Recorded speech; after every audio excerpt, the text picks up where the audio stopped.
Cara, a maior causa dos seus problemas, na verdade, é a tua autossabotagem. E para você entender a sua autossabotagem, você vai ter que entender como que você está operando.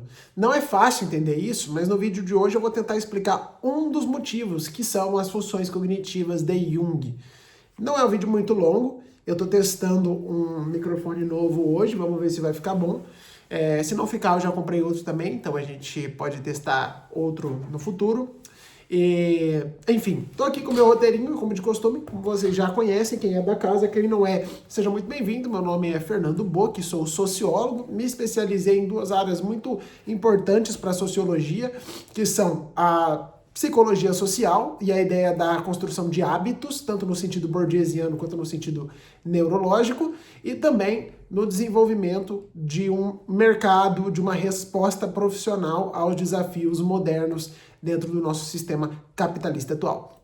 Bom, pessoal, então é o seguinte, a raiz da autossabotagem, ela é uma distorção de identidade. E hoje, se você ficar nesse vídeo até o final, você vai ver como que funciona esse mecanismo, como que você pode começar a resolver esse mecanismo. Também vou te explicar mais ou menos como que se manifesta esse tipo de personalidade, esse tipo de identificação no Hunter x Hunter, que é um anime de 2011, né? Ele tem uma versão de 99, mas eu vou me inspirar aqui no de 2011, que é uma adaptação de um mangá dos anos 90, e também trazer aí uma reflexão filosófica por trás dessa ideia de autossabotagem, essa ideia de nós não estamos quebrados.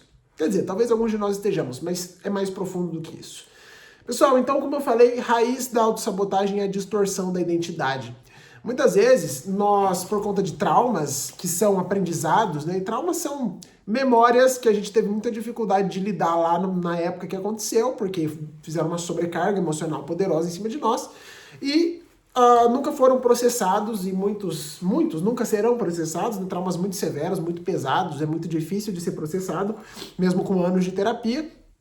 E também existem mecanismos fora da terapia para alguns traumas, que é possível a gente jogar um pouquinho de mais luz. Obviamente, sempre buscar autoconhecimento, tanto com profissionais qualificados para isso, como psicólogos, psiquiatras e outros terapeutas, também buscar o autoconhecimento dentro da própria vida. E esse vídeo hoje vai tentar trazer isso de forma filosófica e, de certa forma, sociológica. Então, obviamente, psicológica. Cada um tem um modo padrão. Eu tenho um modo padrão, você tem um modo padrão, o seu vizinho tem outro modo padrão. E o Carl Jung, ele definiu com 8 modos padrões, que seriam funções cognitivas. Emoção, pensamento, sensação e intuição. Ambas têm suas versões extrovertida e introvertida. Então, dessas 4 funções, nascem 8, porque não são 4, com cada uma com a versão extrovertida ou introvertida. Você que está me ouvindo vai ter uma função dominante. Ela pode ser introvertida ou extrovertida. Vale lembrar que extroversão social não está relacionada diretamente com extroversão cognitiva, mas muitas vezes tem correlações, embora correlação não signifique causa. Portanto, a minha função dominante é o pensamento extrovertido. Eu estou o tempo todo pensando em como organizar e executar as ideias no mundo e transformar o mundo de forma lógica e racional. Então é aquela coisa de busca por evidências, busca por responsabilidade no que está falando, ou pode ter uma versão mais tóxica disso. Minha voz estiver ruim é porque eu amanheci com o nariz um pouquinho escorrendo hoje, e eu tô com essa voz gripada. Mas é o seguinte, Pera aí. Eu decidi que a fungada de nariz foi muito feia, então eu fui assoar o nariz. Enfim, até melhorou a voz, imagino eu. Onde eu estava? Sobre pensamento extrovertido. E aí nós temos uma versão um pouco mais, que a gente pode chamar de tóxica disso, que é a busca por eficiência e resultado independente do que aconteça, né? Isso acontece muito com os dominantes de função extrovertida. Não vou conseguir explicar tudo sobre isso aqui, porque isso é um curso que dura uma vida inteira, e eu acho que eu tenho muito a aprender ainda, mas pelo que eu vou falar para vocês hoje, eu acho que eu consigo falar. O MBTI, ele, que é essa teoria de personalidades, mas eu gosto de falar as teorias cognitivas tanto do Jung quanto do John Bowlby, tá? Então eu vou falar teoria de funções cognitivas. A teoria de funções cognitivas, ela vai dominar a nossa cognição, ou seja, nossos processos de pensamento.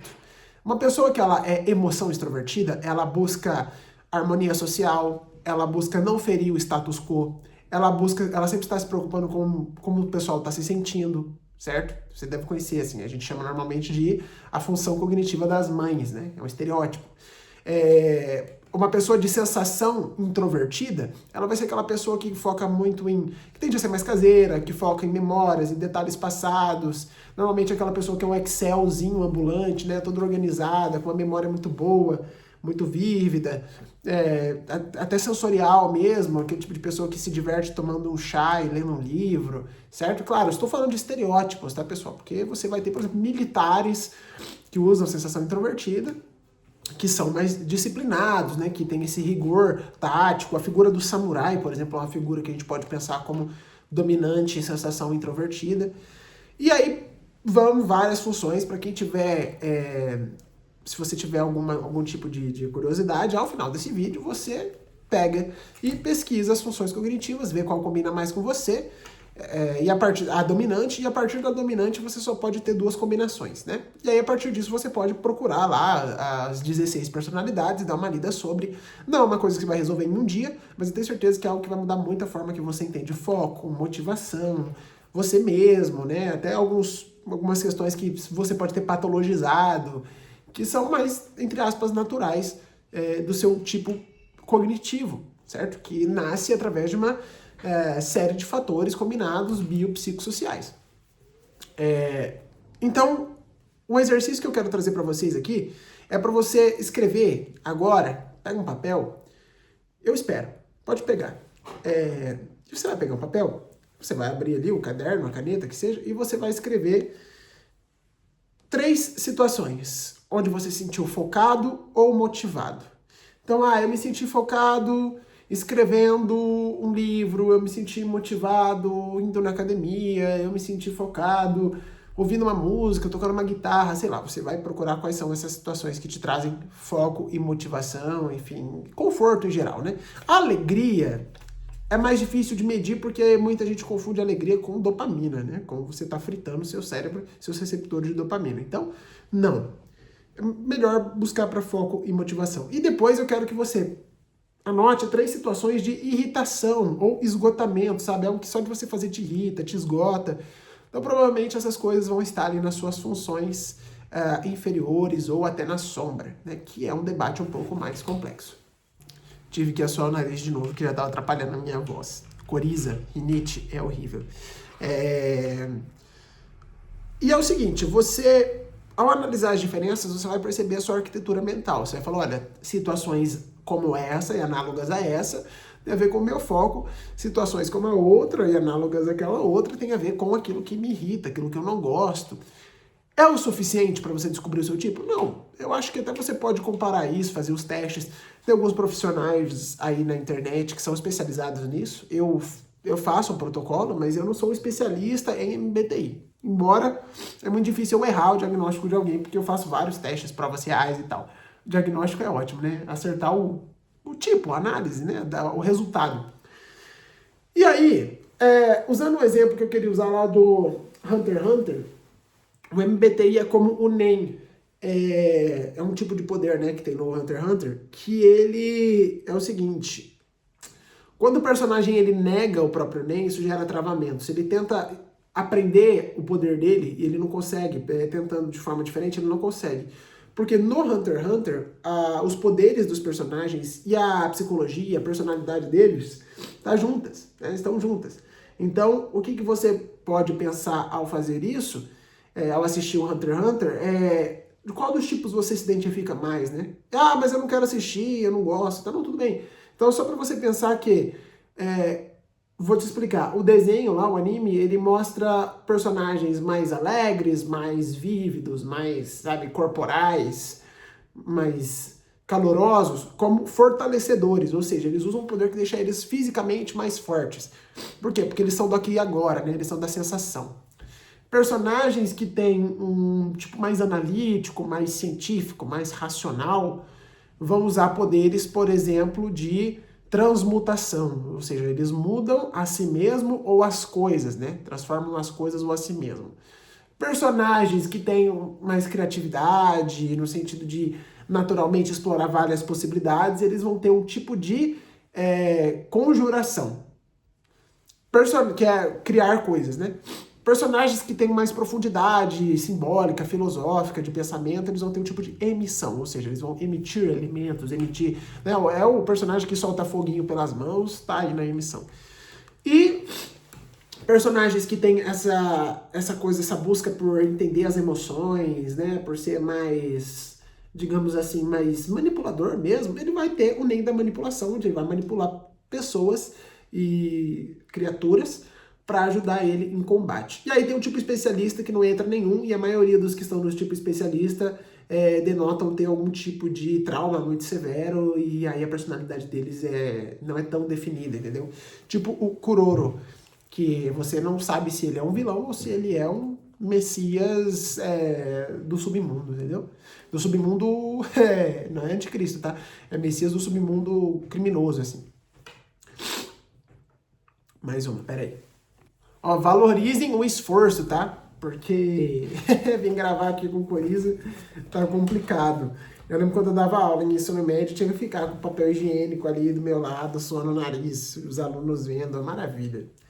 O que eu escrevi aqui? Que a função inferior que nós temos é um lado sombrio que aparece quando é ignorado. Então, se esse vídeo tocar você dessa forma, eu quero que você vá e você pesquise o seu tipo e descubra qual que é a função inferior. A função inferior é a nossa quarta função.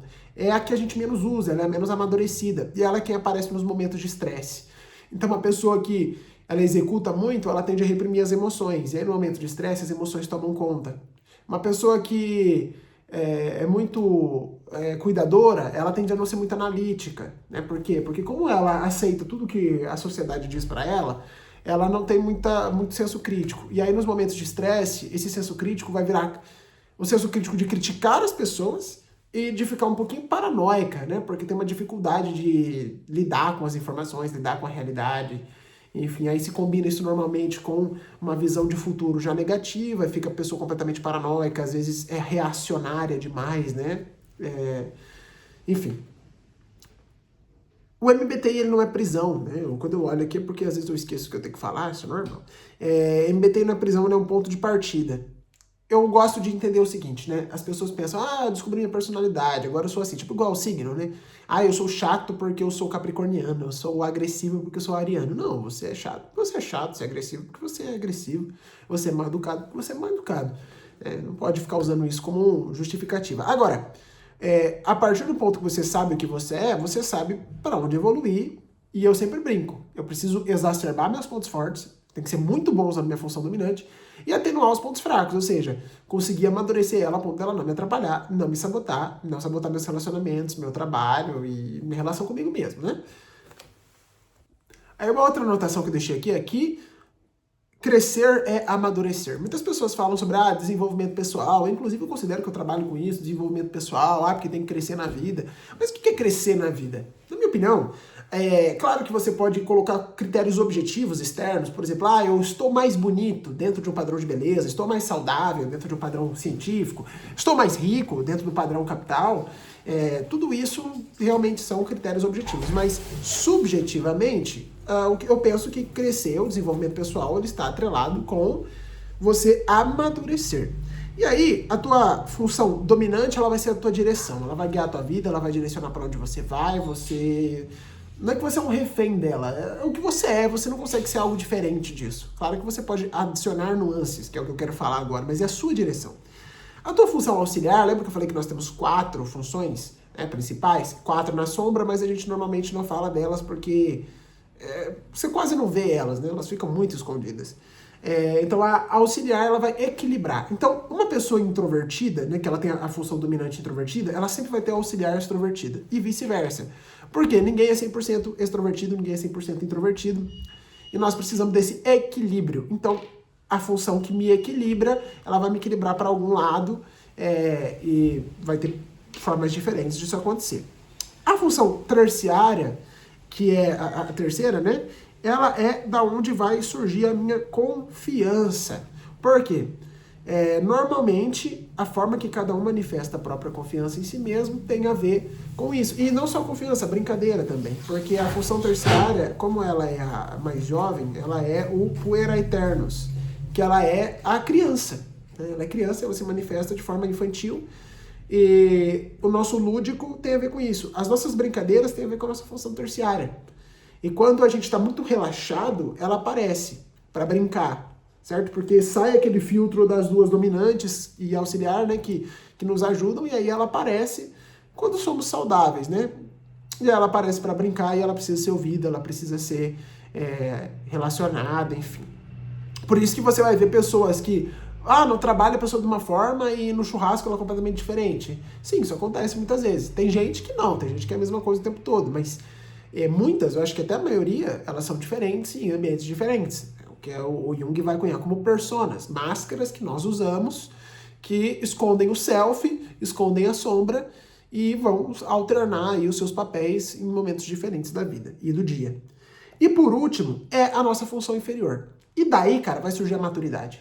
Amadurecer é aceitar e entender e associar a sua função inferior.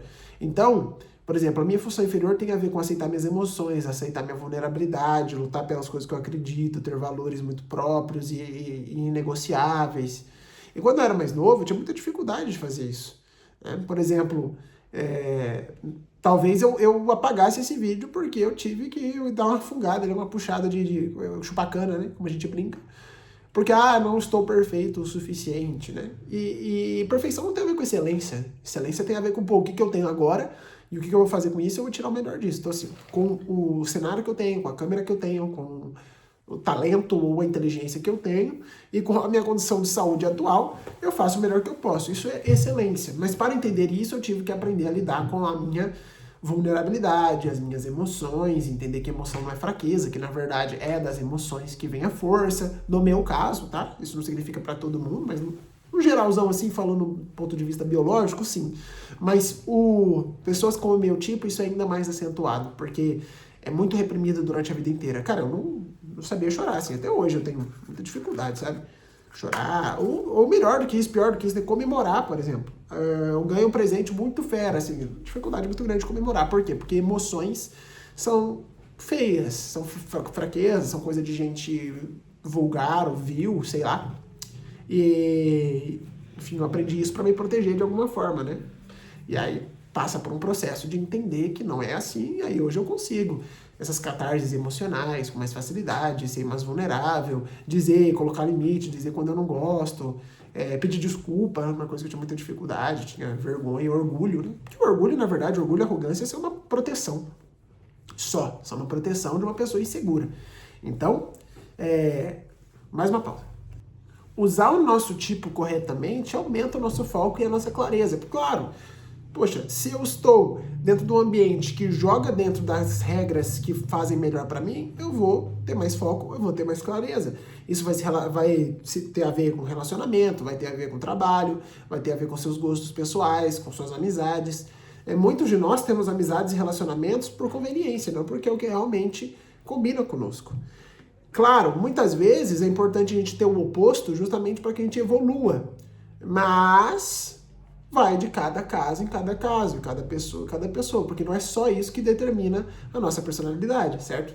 Então, como eu falei, existem vários fatores biológicos, /genéticos, psicológicos, /emocionais e sociológicos, /culturais. Então, usar o tipo corretamente eu acabei me repetindo porque eu me desconcentrei aqui, porque vieram me trazer o remédio. Aí tudo bem, enfim. E olha que interessante, né? A pessoa veio trazer o remédio pra mim, aí eu falei, putz, você tá me interrompendo, né? Eu não sabia que era remédio. Você falou, tem que fazer isso agora? A pessoa, vem trazer seu remédio. Aí você fica, nossa, foi um ridículo, né?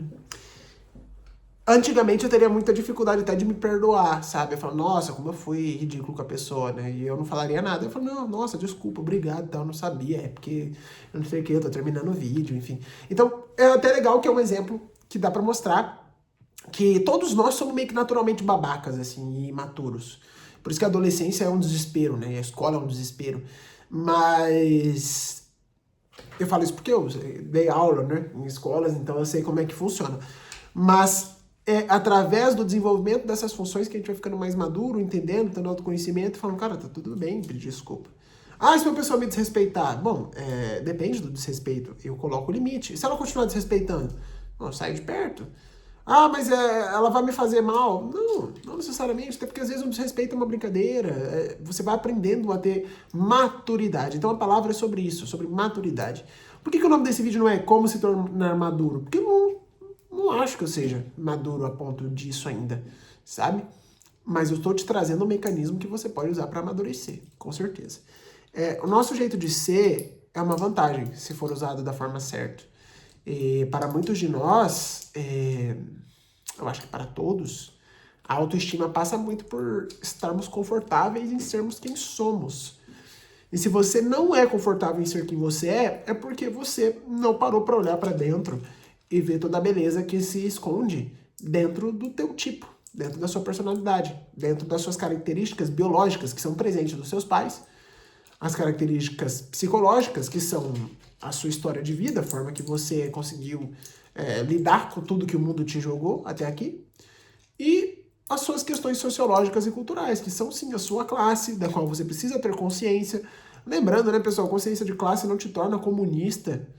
Consciência de classe é só saber que você tem que lutar pelos seus, pela sua classe, e tá tudo certo, a classe dominante faz isso, então as outras classes devem lutar pela sua também, e lutar não significa um matar o outro, pelo contrário, na verdade, eu acho que através do diálogo se constrói muita coisa boa, e nenhuma revolução aconteceu só com arma, eu acho que muitas vezes faz parte, mas a Revolução Francesa, que é uma revolução liberal, né? A Revolução Americana também é uma revolução liberal, não precisa ser Revolução Comunista para ser isso, que também foram, né? Armadas e tal. Mas antes desse processo teve muito diálogo e todo mundo concordou, senão não tem revolução. Então, no fim das contas, você precisa entender isso e entender que nem toda revolução é uma mudança total no sistema. Tem revoluções que podem ser feitas só por resistir, só por dizer não, só por falar, olha, o mundo me deu uma, sei lá, talvez uma característica genética desfavorável, talvez uma característica psicológica, né, traumas ou patologias desfavoráveis, uma questão social desfavorável, né, uma classe subalterna, gênero, orientação sexual ou etnia que não estão no topo da cultural, né, no sentido de dominação. Mas só o fato de eu existir e conseguir sorrir diante do absurdo, erguendo a pedra de Sísifo até o topo, já é uma forma de revolução. E, claro, isso não exime a necessidade de melhoras e superações no sistema que a gente vive, mas também te convida a conseguir ter responsabilidade individual pela sua vida enquanto você está aqui. Uma coisa não anula a outra. É necessário que se emancipe o cidadão, todos eles, de todas as classes, tanto individualmente quanto coletivamente. As coisas não se anulam. E eu acredito que elas são dialéticas. Quanto mais desenvolvimento pessoal tivermos individual, mais desenvolvimento coletivo teremos. Quanto mais desenvolvimento coletivo teremos, mais desenvolvimento pessoal também teremos. Pessoal, esse era para ser novamente um vídeo de 10 minutos. Eu acabei de descobrir que eu acho que eu sou muito prolixo, mas acredito que tenha sido algo legal. Pelo menos eu gostei de gravar, algumas sinapses novas surgiram aqui. E vou deixar aí na descrição todas as informações para quem quiser conhecer meu livro, conhecer minhas outras redes, quiser ter aulas individuais comigo. Tudo isso daí vocês já sabem como é que é, vocês sabem claramente que eu estou dando aula, mas isso é um negócio. E se você gostou, por favor, curte o vídeo. Não te tira nada de tempo, cara. Curte o vídeo, se inscreve no canal. Sabe, tô tentando trazer aí com mais frequência, com o tempo investir no estúdio melhor, embora esse estúdio não esteja ruim, longe disso, mas um estúdio melhor, microfone melhor, iluminação, fazer um negócio legal para vocês e tentar trazer as melhores informações que eu puder, beleza? Muito obrigado. Thank you. Tchau, tchau.